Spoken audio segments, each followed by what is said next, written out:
1 hour ago, judge orders Ellen DeGeneres arrest. After Twitch's recording is played in Diddy's trial. 1 hour ago, in a move that stunned both courtroom observers and the wider entertainment world, Judge Harrison Trent of the California Superior Court issued a federal arrest warrant for Ellen DeGeneres. The decision followed the unsealing and live playback of a previously unknown audio recording allegedly left behind by the late Stephen Twitch boss. The courtroom, already on edge due to the high-profile trial of entertainment mogul Sean Diddy Combs, descended into chaos as the recording played, revealing allegations that shifted the case's entire trajectory. The tape, described as emotionally raw and deeply disturbing, appears to be a voice memo recorded by T.T. Witch just weeks before his death in December 2022. A death that until now had been officially ruled a suicide. In it, he denies that narrative. This isn't random. The recording began. His voice was steady, yet heavy with implication. If they say I took my life, I didn't. I saw too much. I know too much. Listeners in the courtroom reported chills as Twitch described events and individuals tied to a hidden, darker side of the entertainment industry. He referenced covert parties held in hotels under false LLCs, suggesting they were fronts for activities involving manipulation, coercion, and worse.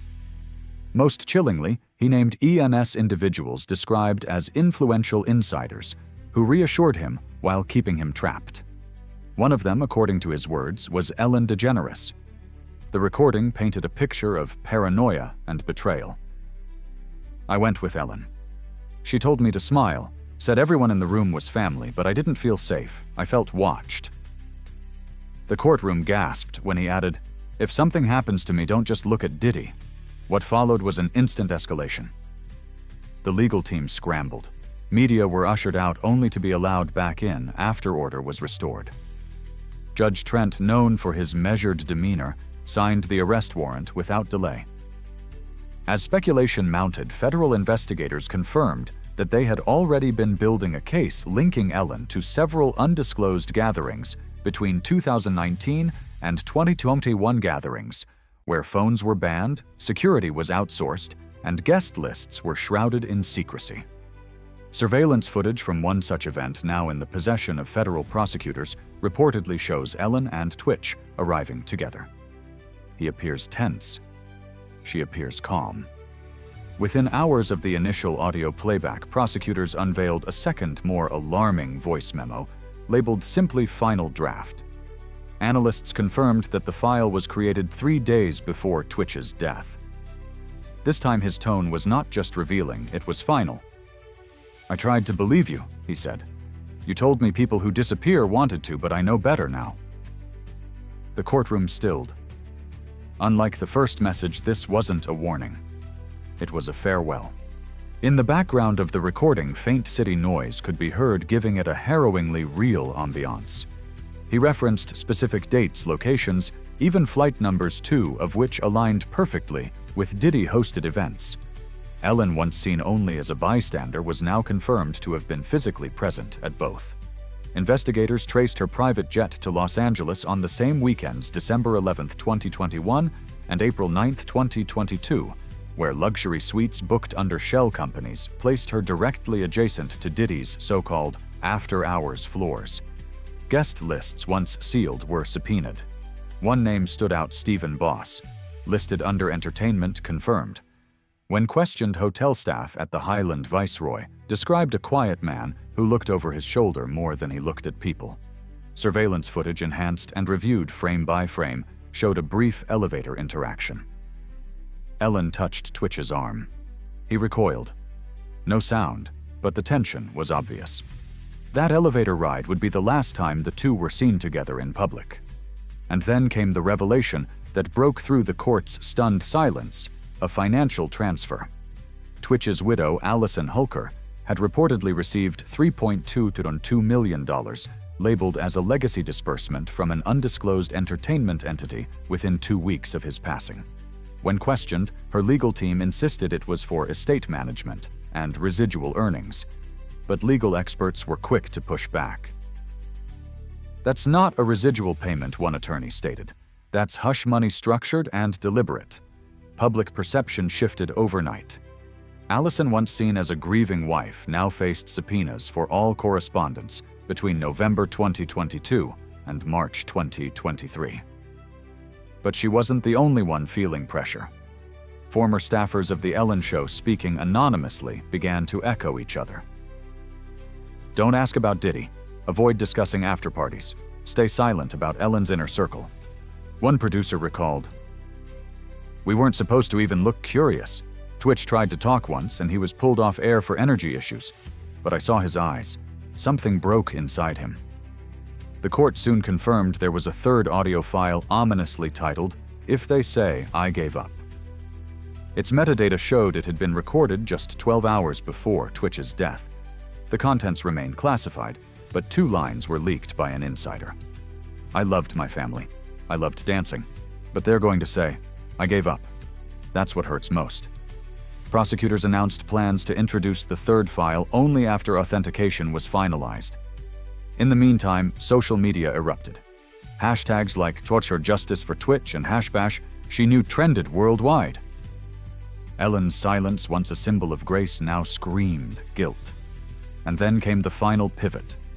In a special closed door hearing, a private confession video recorded by Ellen months earlier was introduced into evidence saved on an encrypted drive only unlocked through a forensic digital trace. The file was titled, "If They Ask." In it, she sat alone, eyes tired, posture slouched. "I told him he'd be fine. I told him to stop asking questions because I was scared too. I didn't kill him, but I made sure no one helped him either. That confession wasn't a bombshell. It was the building crumbling." Back outside the courtroom, Warner Brothers' lot was quiet. No tapings, no crowds, no crew. Ellen's Empire Daytime TV Books production contracts was in free fall. Streaming services began pulling reruns.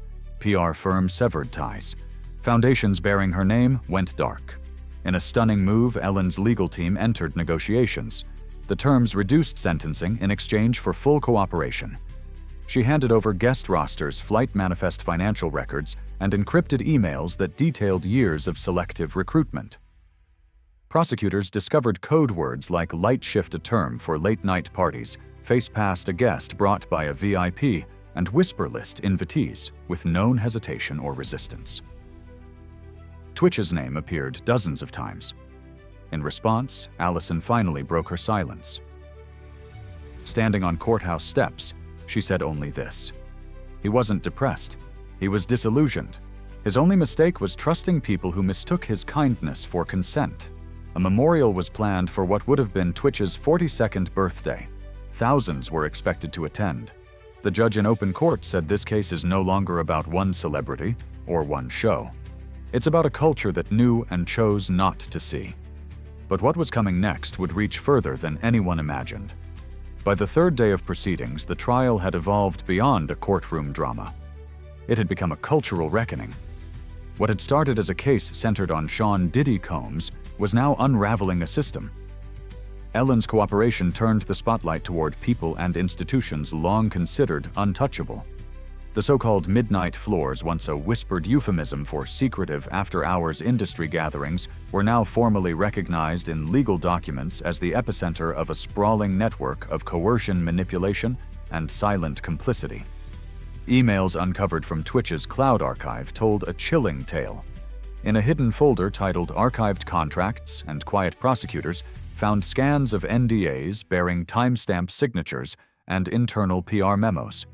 One thread stood out: a burner email to a known Hollywood crisis firm if he leaks pivot to mental health. "We've used it before." The court exploded in reaction. A coalition of whistleblowers formed almost overnight. Former assistants, freelance crew members, junior dancers, and hospitality staff all spoke, many for the first time. One technician described being paid in cash, forbidden to ask for names. Another remembered Ellen giving instructions with a smile that didn't reach her eyes. Testimonies described elaborate efforts to silence anyone who asked too many questions, non-disclosure agreements presented under pressure, sudden firings, whispered warnings. Be careful what you repeat. The portrait that emerged wasn't one of a few bad actors, but of a whole architecture designed to maintain silence. And the deeper the prosecutors dug, the more unsettling the connections became. An anonymous letter postmarked from Nevada and written in careful looping cursive arrived at the courthouse. It described a near-identical experience from 2017. A penthouse, a locked elevator, Ellen arriving late and giving instructions. I thought I was alone. The letter ended, but now I know I'm not. Forensic analysts verified handwriting patterns. Cross-checks with internal hotel logs from that weekend, obtained through a reluctant court order, placed Ellen Diddy and 3 guests from her production team at the same location. Meanwhile, the FBI confirmed a pattern of money movement tied to shell companies, often labeled as event equity support or wellness campaign disbursement. Financial experts hired by the state testified these weren't promotions, they were payoffs. Backlash reached a crescendo. Streaming networks suspended over a dozen daytime and celebrity productions pending internal reviews. The Ellen Show's production company was subpoenaed for every guest list and after-party sponsor from 2015 to 2022. Suddenly, the industry wasn't defending Ellen. It was distancing itself. And through all of this, the public responded not with outrage alone, but with grief, mourning for a man they had once only known as a dancer. Twitch had smiled for millions, but behind it, he had been silenced. Now, finally, the world was hearing him. The Artist Integrity Review Board, a newly formed commission of former performers, legal experts, and trauma specialists, launched a secure platform for survivors to report abuse and coercion anonymously. Within 1 week, the server reported over 800 verified entries. Among the submissions were transcripts, voicemails, and journal excerpts. One recounting was particularly haunting. She told me if I wanted to dance again, I'd have to be quiet about what I saw. That people like me don't get a second chance. Though the sender's identity was redacted, investigators later confirmed a match with a young choreographer who'd vanished from the circuit in 2020. That individual resurfaced days later and testified under seal. Ellen's silence, once weaponized by her legal team, had become a liability. After the leak of her private confession video, the media frenzy reached a new high. In it, she stated, "I told him to smile. I told him they'd protect him, but I lied because I was scared too. Because I wanted to be invited back." The video spread like wildfire. Commentary segments, think pieces, and reaction videos flooded platforms. Hashtags like "She Knew Shash Midnight Floors" and "No More Silence" trended globally. For many, it was no longer about one individual. It was about an industry that had normalized silence as safety. Under mounting pressure, the California State Attorney's Office launched a formal inquiry into the entertainment industry's use of coercive NDAs. The review focused heavily on agreements signed by staff, talent, and contractors connected to daytime talk shows and post-award parties. The Ellen DeGeneres Show, once celebrated for its kindness campaigns and feel-good segments, was now ground zero for the investigation. Amidst the chaos, Allison Hulker Twitch's widow filed a formal motion for a posthumous inquest into whether her husband had been coerced, drugged, or threatened in the days leading up to his death. The motion was supported by independent forensic experts and civil rights attorneys. "This isn't about revenge," Allison said in a press statement. "This is about the truth." Because he didn't fall apart, he was broken down. Then came the security footage. Recovered from the Highland Viceroy's upper level, the grainy black and white video showed Twitch and Ellen in an elevator. The body language was undeniable. Twitch appeared tense, shifting his weight, glancing at the corners of the ceiling. Ellen's movements were calm, rehearsed. She reached out. He flinched. She spoke. He turned. The footage had no audio, but forensic lip readers brought in by the prosecution interpreted one line from Twitch: "I don't want this." That phrase became a rallying cry. Murals were painted. Dance groups posted tribute routines with captions quoting his words. Ellen's compound remained under heavy surveillance with no public sightings for weeks. But the legal world didn't wait. Prosecutors moved to play the third audio recording if they say "I gave up." Ellen's legal team fought to suppress it, citing privacy and hearsay laws. The motion was denied. The file, recovered from a password-protected drive decrypted using federal forensic methods, was played in closed session. Witnesses described the room as silent like a funeral. 2 lines were later quoted in the official transcript. They will say, "I gave up, but I never did. I just got tired of dancing for people who didn't care if I drowned." Judge Trent, known for rarely showing emotion, reportedly wiped his eyes. By the time the public session resumed, the court had taken on the gravity of a truth commission. It was no longer about a single death or a single trial. It was about decades of silence and systemic manipulation.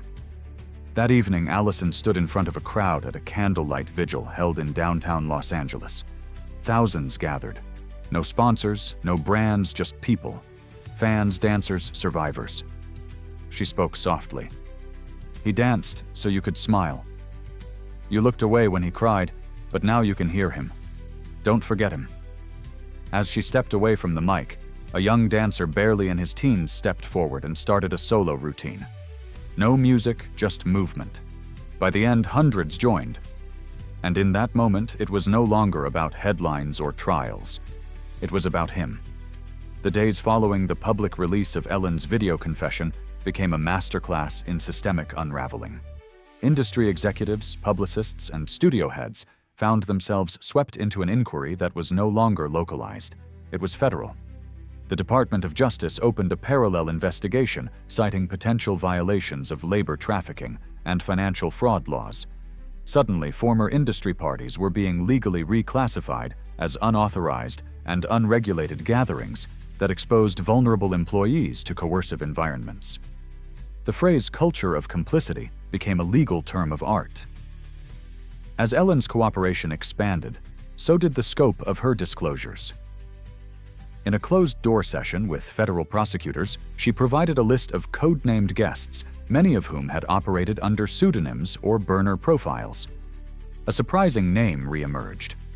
Allison Hulker, though previously cast in the role of a grieving widow, records showed she had received 2 additional disbursements in 2021 and early 2022, each labeled under a shell foundation tied to a now-defunct mental health awareness nonprofit.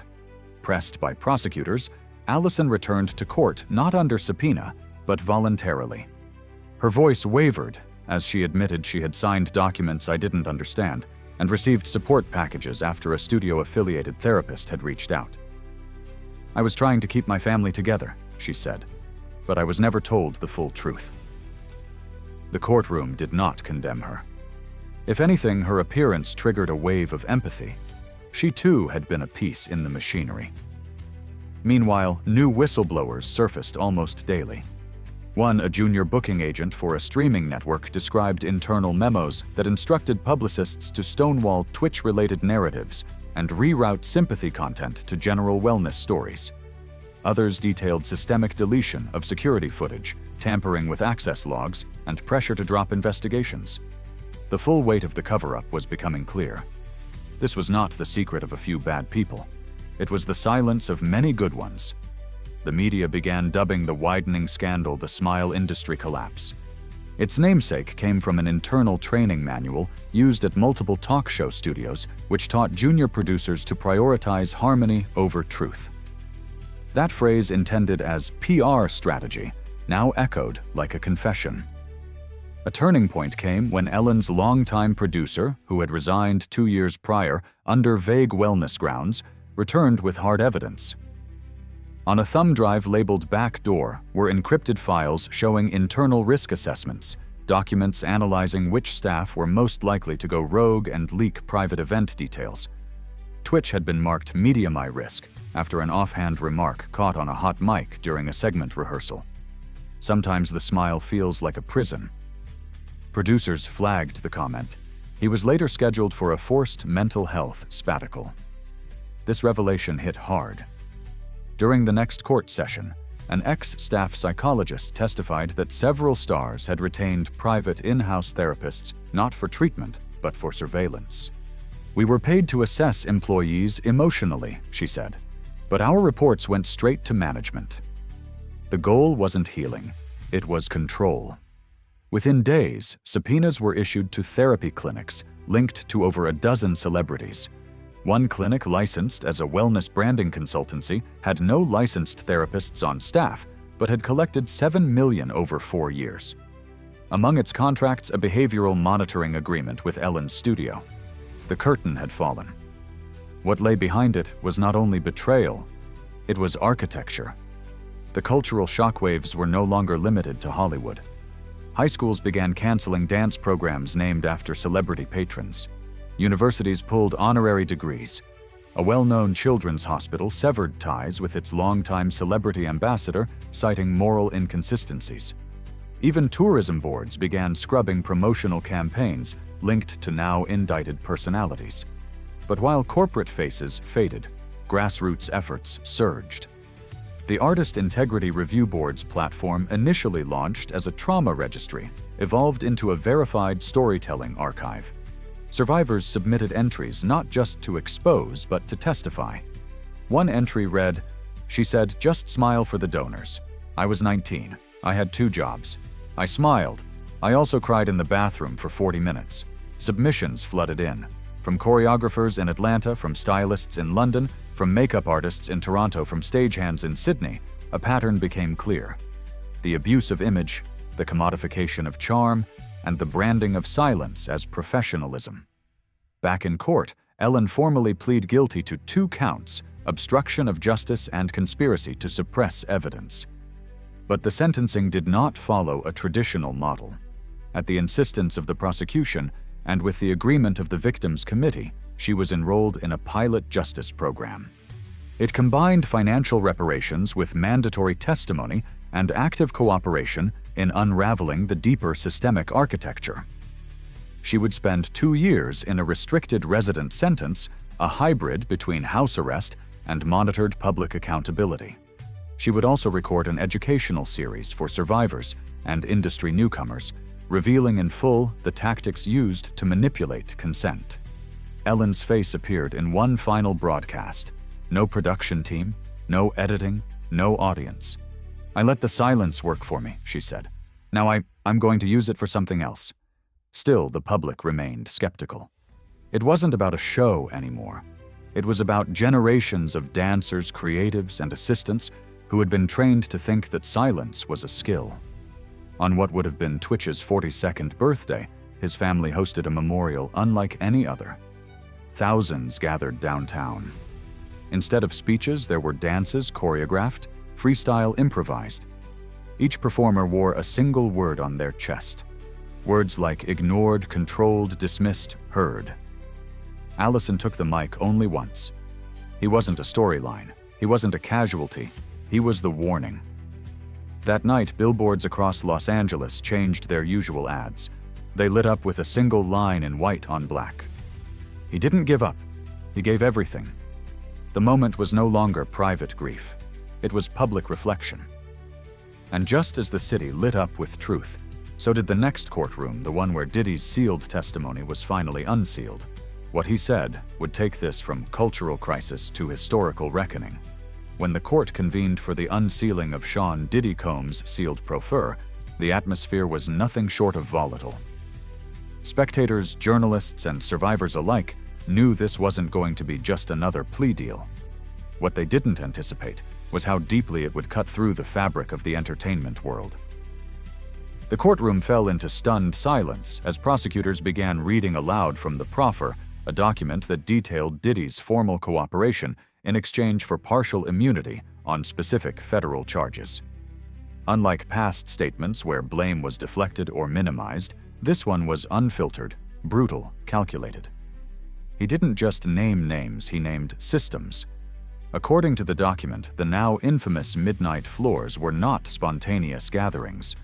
They were coordinated recruitment pipelines for exploitation, masked as industry networking hosted in luxury penthouses, branded wellness retreats, or secret residencies during award season. These events were designed to blur professional boundaries and emotional defenses, as Diddy described it. What followed was a list dozens of high-profile names, agents, publicists, executives, and celebrities. But what shocked the courtroom most was the internal classification system. He revealed a 3-tier roster used to manage who could be approached, invited, or pressured. Twitch, he said plainly, was Tier 1. That meant trusted by the host, emotionally compliant, likely to remain loyal if given status. Diddy's words were clinical. He was never meant to speak. He was meant to shine, but not to see. He went further, explaining how Ellen's role wasn't just passive. She wasn't merely a guest at these gatherings. She was an active recruiter. She didn't find victims. She found believers. That's harder to detect. Gasps echoed through the courtroom. Even hardened legal professionals flinched. The proffer detailed how Ellen would recommend individuals from her circle, especially those in financial or emotional transition. Dancers on contract lapses, assistants, post-divorce producers, and burnout. She could smell instability and frame it as opportunity, Diddy said. But the cruelty wasn't in the invitation. It was in the aftermath. Many of the guests, particularly those in the entertainment lower rungs, left these events traumatized, but voiceless. One entry in the proffer quoted an anonymous writer who attended 2 such nights. "You don't realize it's not a party until you try to leave." The court confirmed that one of Ellen's shell companies registered under a Blaine tax shelter was used to fund transportation cover, last-minute hotel shifts, and handle NDA processing. Investigators traced over $8.44 million in unexplained logistics reimbursements. One flight manifest included 3 names that now carried weight: Ellen Twitch and a Heil music executive who abruptly resigned last month. Their destination, an unlisted private villa off the Florida coast known internally as the Lighthouse. The Lighthouse, prosecutors revealed, was less a destination and more an eraser point.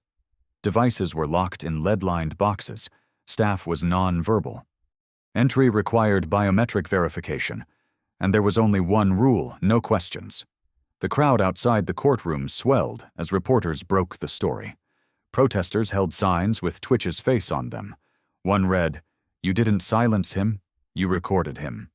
In the days that followed, Diddy's testimony lit a wildfire in every major entertainment guild and union.